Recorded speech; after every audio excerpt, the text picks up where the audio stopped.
Our next guest is joining us via Skype. Pat has an MBA in International Management from Duquesne University and a BS in Management Engineering from Grove City. She is an American and proud to be from Pittsburgh, Pennsylvania, as she is a huge Steeler fan, of course. But after a trip to China in 1999, she felt Father telling her to pick up and leave everything you've ever known to find unity with a different people. Pat, thank you so much for joining us. Good morning. And I know it's very early and you're a day ahead of us in China, so thank you so much for the cooperation. With all your degrees, it would have been very easy to go overseas and be a teacher, but you chose to be a student. I did. You know, with this white hair, everybody assumes that I'm a teacher. And so when I tell them I'm a student, they kind of do the tilted head, confused look. But honestly, you can't be one with a people, with a culture, unless you can speak their language.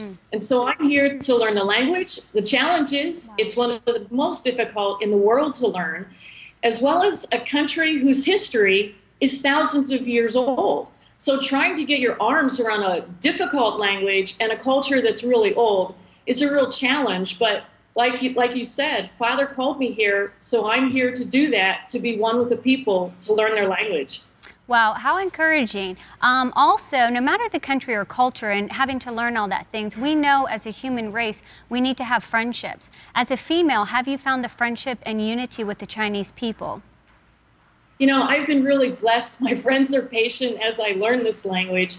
But, you know, recently I was a part of a single women encouragement time. So there were 3 Americans and 7 Chinese women. So we were all single, we're in the family, post-college age. The challenge is one of the women, mid to late 30s, said, I want to follow the Father, but I'm not married. My family wants me to be married. They want to fix me up with someone. The challenge is this culture requires certain things. If you're a woman, you should be married, you should have a child, and they want your child to be a boy because that's what's accepted in this culture. And so there's another phrase called the 3 obeys. First, a woman learns to obey her father, then her husband, and then when her husband dies, she obeys her son. And my American mind is like, wait a second, you're an adult, you're obeying your son?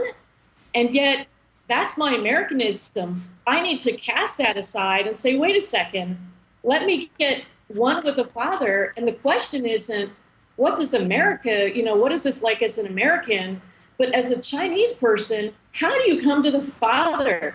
How are you unified when the culture and everything in it sends you in a different way that says you need to be unified with the culture? You can't embarrass the family. You can't do things different. You have to follow your parents, even if you're 60 years old. Wow. I see that tension every single day with people trying to follow the Father.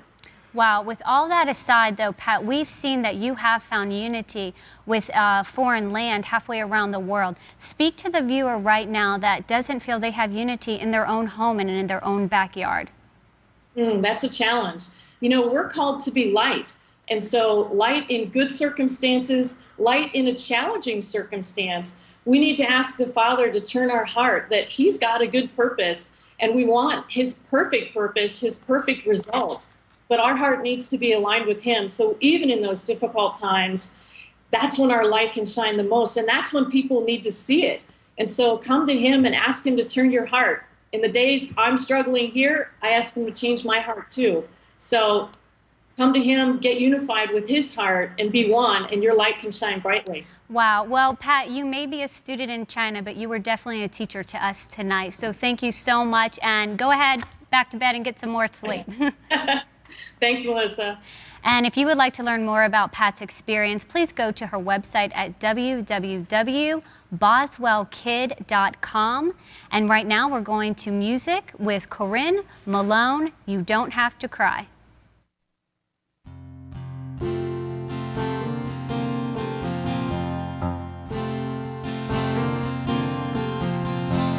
Shade is pulled in the next room, and her heavy eyes are clouded.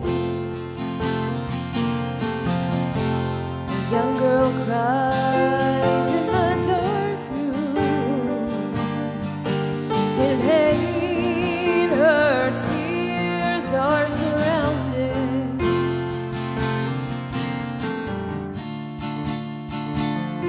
And her mama comes in to try